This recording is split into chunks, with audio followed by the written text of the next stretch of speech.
Tercer stand de la mañana nos lleva al mundo de la conservación del arte y el patrimonio, de la mano de Elisa Díaz, del Grupo de Investigación Ciencia y Patrimonio. Elisa, muy buenos días, bienvenida. Buenos días a todos y a todas. Yo soy Elisa Díaz, pertenezco al Departamento de Bellas Artes y soy la responsable del Servicio de Análisis y Documentación de Obras de Arte, que pertenece a un servicio general de apoyo a la investigación de la Universidad de La Laguna. Y además soy coordinadora del Grupo de Investigación CIAN, Ciencia y Patrimonio, también de la universidad. Aparte de mí, pues componen el grupo diferentes profesionales. Aquí les dejo la lista de la gente que compone. Estamos profesores de la Facultad de Bellas Artes y profesores de restauración y de otras disciplinas, como el doctor Romén Carrillo, que es químico, y luego una serie de doctorandas y técnicas que también siguen con nosotros las líneas de investigación que estamos realizando. Como he dicho antes, nosotros pertenecemos a la Facultad de Bellas Artes, al Departamento de Bellas Artes, y ahí se imparten diferentes grados que pueden estudiar. Uno de ellos es el de conservación y restauración de bienes culturales, que es al que yo pertenezco. Entonces, generalmente cuando hablamos de conservación y restauración, probablemente les venga la imagen de las restauradoras interviniendo pues, sobre esculturas, imágenes religiosas, sobre cuadros, sobre arte contemporáneo o incluso sobre documento gráfico o fotografías, como tienen en la imagen de aquí. Pero claro, para llegar a tomar una serie de decisiones en base a cómo se van a intervenir estas obras, necesitamos conocer bien el comportamiento de los materiales y necesitamos saber cómo se deterioran esos materiales, ¿no? Para poder hacer como unas restauraciones muy controladas. Entonces, nuestro grupo de investigación realmente se basa en eso, en estudiar el comportamiento del material y cómo se deteriora para poder seleccionar bien los tratamientos para realizar en las obras de arte o en los bienes culturales en general. Entonces yo hoy les voy a presentar las principales líneas de investigación de nuestro grupo, que serían técnicas basadas en imágenes para la aplicación del diagnóstico, técnicas de digitalización del patrimonio y la estabilización de tintas metaloácidas, que es un proyecto en concreto que estamos llevando a cabo. Para ello, lo que he hecho es seleccionar algún tipo de proyectos que estamos realizando o que ya hemos acabado para hacerles una idea, que se hagan una idea de qué se basa todo esto, ¿no? Bueno, pues en relación a las técnicas de imagen, nosotros utilizamos pues como base las radiaciones electromagnéticas en las regiones del infrarrojo y del visible, aplicando técnicas de fotografía, de reflectografía o de fotogrametría. El RTI también es una técnica fotográfica que se basa en un mapeo de las superficies de las obras de arte. ¿Para qué nos sirve todo esto? Pues para tener una serie de fotografías, como ven aquí en la izquierda, que nos permiten analizar las obras de arte desde otra perspectiva. Es decir, podemos ver cosas que no somos conscientes o no son perceptibles con nuestra visión. Para ello necesitamos unos equipos específicos, como en el que ven aquí de la derecha, que con sensores determinados o cámaras modificadas, a las que también les acoplamos una serie de filtros que lo que nos hace es cortar el espectro visible en diferentes bandas que nos dan una respuesta diferente. Aquí tienen, por ejemplo, la aplicación sobre un cuadro que pertenece al Real Santuario del Santísimo Cristo de la Laguna y ven una serie de fotografías que se han realizado cortando diferentes bandas del espectro. Entonces ven las respuestas que nos dan a cada una de las bandas. Esto sería con la banda de ultravioleta y el resto con la banda de infrarrojo.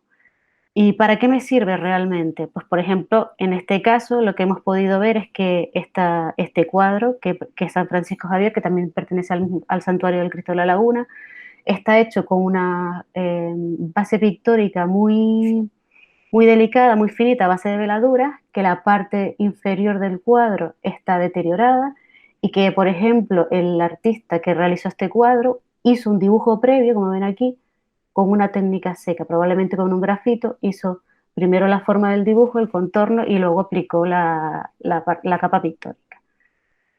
Otro ejemplo puede ser este cuadro del Monasterio de Santa Catalina de Siena, también en La Laguna, donde las técnicas nos han ayudado a apreciar que el cuadro se pintó encima de otro cuadro, es decir, es un ejemplo de reaprovechamiento del lienzo. ¿Y dónde lo vemos? Pues en esta zona de aquí, Estos detalles pertenecen a esta zona donde ven que aparece una figura debajo. Entonces nos indica que ha sido un reaprovechamiento. Este sería otro caso del autor Mariano de Cossío, que es un retrato de Agustín Cabrera, y es de la colección de las obras de arte que pertenecen a la Universidad de La Laguna. Aquí, ¿para qué nos ha ayudado? Pues para determinar que el propio autor, Mariano de Cossío, hizo un retoque en su propia obra años más tarde y lo hizo con un componente diferente al que había usado originariamente para pintar el cuadro. Como ven aquí en fluorescencia, ven que hay un tono muy violeta y otro tono aquí, hizo un retoque con un pigmento de titanio que se hace muy evidente con fluorescencia ultravioleta. Pero bueno, no solo se aplican estas técnicas a pintura, como les he mostrado, sino también a obras sobre papel. En este caso es una estampa del monasterio de Santa Catalina, también en La Laguna. Y aquí lo que nos ha ayudado es a ver que la estampa está realizada con un proceso calcográfico, pero encima está retocada o iluminada a mano, o sea, han aplicado color a mano. ¿Para qué nos sirven? Para determinar exactamente las zonas donde ha sido aplicado el color, porque por el estado de conservación aquí no se aprecia bien, y también nos ha ayudado a rescatar este texto. En el centro ven que tiene una pintura aplicada encima que es de color rojo y encima han pegado un papel. Entonces se ha perdido parte de ese texto y hemos podido rescatarlo con este tipo de técnica. A nivel arqueológico, pues les presento este caso, que sería una cabecita de terracota encontrada en el yacimiento arqueológico de San Marcial de Rubicón, en Lanzarote. Aquí en el lado izquierdo ven pues toda una serie de fotografías realizadas con la técnica de multibanda, como les he dicho. Y aquí, al ser la postproducción de las imágenes, hemos visto que esa cabecita, piensen que es una cabecita que mide pues 2 centímetros, no mide más, hemos visto que hay algunos restos que nos indican que a lo mejor esa cabeza había sido policromada, que tenía color encima, no era solo la tierra cocida, ¿no? Y también en el reverso vemos que hay una serie de improntas que nos hace pensar o en la utilización de algún tipo de instrumental o incluso la propia impronta de la huella dactilar de quien modeló esta cabecita, ¿no? ¿Qué pasa? Que a veces no solo necesitamos estas técnicas de imágenes, sino que nos completamos con otro tipo de análisis y en este caso, por ejemplo, en las zonas esas que detectamos con imagen, pudimos analizar pues, restos amarillos metálicos o restos de pigmentos. Por lo tanto, nuestra determinación es que efectivamente esa cabeza tenía una capa de color encima, una capa de bol, que es de color rosadito, como ven aquí, rojo, a base de óxidos de hierro, y encima tenía una capa de oro.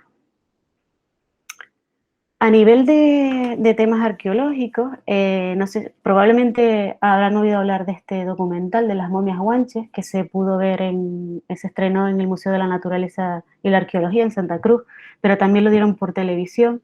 Nuestro grupo contribuyó al análisis del documento en donde se decía o se supone que se ubicaba el sitio donde se encontraban las momias de la cueva de las 1000 momias. Entonces, es verdad que en el documental no se refleja toda la investigación, pero nosotros hicimos el análisis por imagen de este texto, como ven aquí, aplicando estas técnicas que les he nombrado. Por un lado, aplicamos técnicas por imagen en función al corte de las bandas para ver ese indicio de algún tipo de aglutinante en la zona donde se supone que se decía el lugar exacto donde estaba ubicada la cueva, como ven aquí, que en nuestro caso los resultados fueron negativos, no vimos ninguna existencia de esto. Y por otro lado, aplicamos técnicas de mapeo de texturas para saber si había algún tipo de incisión en el soporte de papel donde está escrito este diario, ¿no? Entonces, piensen que cuando nosotros escribimos en nuestros papeles, ¿no? Ustedes cuando hacen alguna escritura, si aprietan mucho el soporte, se marcará ese papel. Entonces, nosotros hemos intentado, pues, discriminar esa parte y ver que, por ejemplo, esta es la línea de abajo en la que sí se marca la línea y la parte de arriba donde no aparece ningún tipo de registro, ¿no? Por otro lado, en la segunda línea de investigación que comentamos al principio, serían las técnicas de digitalización del patrimonio. Tenemos como ejemplo el fragmento de un casco de hierro del siglo XVI. Este fragmento lo pueden encontrar expuesto en el Museo Histórico Militar de Canarias, en Santa Cruz. Y bueno, nos contactaron para hacer el estudio de diagnóstico y para contribuir a la conservación preventiva de este casco en el transporte hacia un préstamo de una exposición temporal que se hizo en Berlín en el año, en el año 2018-19. Entonces nosotros lo primero que hicimos fue hacer unos estudios analíticos para ver en qué estado de corrosión estaba este metal y las zonas delicadas en las que eran, bueno, más frágiles, ¿no? Los puntos de fractura más fáciles de detectar, y un escáner de la superficie donde pueden ver estas zonas, ¿no? Donde están deformadas estas superficies. Entonces, con este tipo de información, lo que hicimos es adaptar un sistema de conservación o de presentación a partir de un corte láser con una superficie inerte, que sería esta espuma, esta foam, plastazote se llama técnicamente, donde la pieza va a descansar exactamente y donde esos puntos claves de corrosión no van a sufrir deterioro. Entonces, sobre esto ya se realizó pues, un sistema de embalaje seguro para que la pieza viaje sin ningún tipo de problemas, ¿no? El tercer proyecto que les presento sería el proyecto Conservor, que son nuevos métodos de conservación del patrimonio histórico artístico con el ácido fenilbolónico como solución integral en papel y lienzo. Es un proyecto financiado por el Gobierno de Canarias, por la Unión Europea, con el Fondo FEDER, y se trata de las tintas metaloácidas. Probablemente, bueno, no sé si habrán ido de visita a algún archivo histórico o algún archivo municipal, verán que hay muchos textos en los fondos que están escritos con tintas que presentan este tipo de deterioro que ven aquí. Y son tintas que producen una autocombustión, es decir, que según cómo están formuladas, con los tipos de componentes en contacto con el papel, lo que hace es que se va quemando y se van cayendo en trocitos. Entonces, muchos de nuestros documentos históricos están en este estado de conservación, que no viene más determinado que por la propia composición del material. Entonces, nosotros lo que estamos investigando es la manera de ralentizar que se produzca este tipo de fenómenos en estas tintas, ¿no? Entonces, ¿cómo hemos empezado a hacer nuestra investigación? Pues conociendo un poco cómo está hecha esa tinta. Esa tinta proviene de la unión de estos tres elementos que ven aquí, el ácido con un ácido tánico, el sulfato de hierro y la goma arábiga, y que en conjuntos o combinados en distintas proporciones forman lo que es la tinta o el tanato férrico que vemos aquí a la derecha. Vale, ¿cómo nacen estas agallas? Pues de la picadura de este insecto sobre los troncos de los árboles de los robles. Entonces se crean este tipo de agallas, que es de donde nosotros extraemos ese ácido tánico para poder formar la tinta.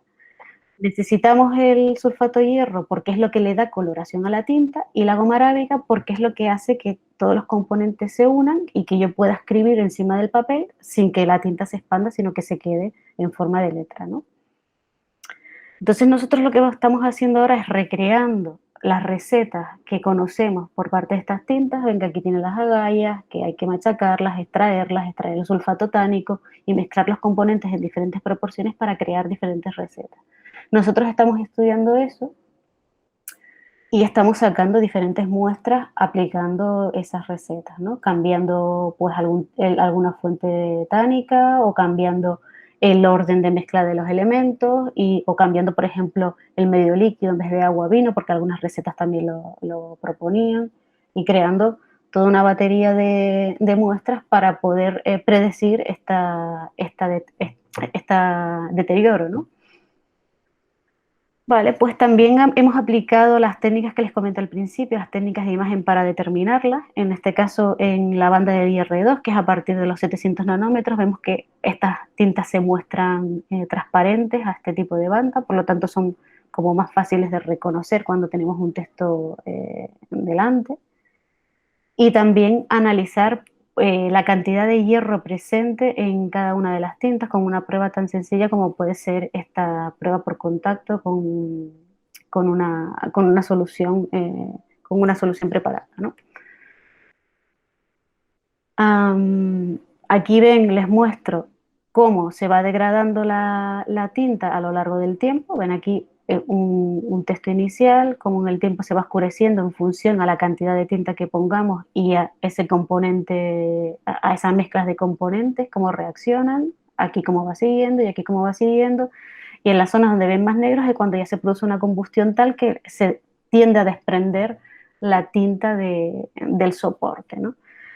En lo que ven en la derecha, pues serían nuestras recetas y cómo se van deteriorando a lo largo del tiempo y ya va apareciendo aquí una zona exterior que implica ese desprendimiento posterior de la tinta. Y finalmente les quería mostrar una serie de ejemplos de restauraciones sobre documentos gráficos que poseen este tipo de tintas. En este caso serían los protocolos notariales pertenecientes a la escribanía de Vilaflor del siglo XVII. Y aquí, bueno, a pesar de que todavía no hemos aplicado la solución que es base de nuestro proyecto, lo que sí se ha hecho es restaurar en base a medios físicos y no químicos, que es lo que proponemos nosotros ahora, ¿no? Con el fin de mantener todos estos textos y que podamos recuperar la historia que está guardada en nuestros archivos. Este sería un caso. En la columna de la izquierda ven el estado de conservación de los textos y en la columna de la derecha ven cómo se queda después de las restauraciones, ¿no? Este sería otro caso y estos serían otros casos, ¿no? Y nada más. Muchas gracias por su atención.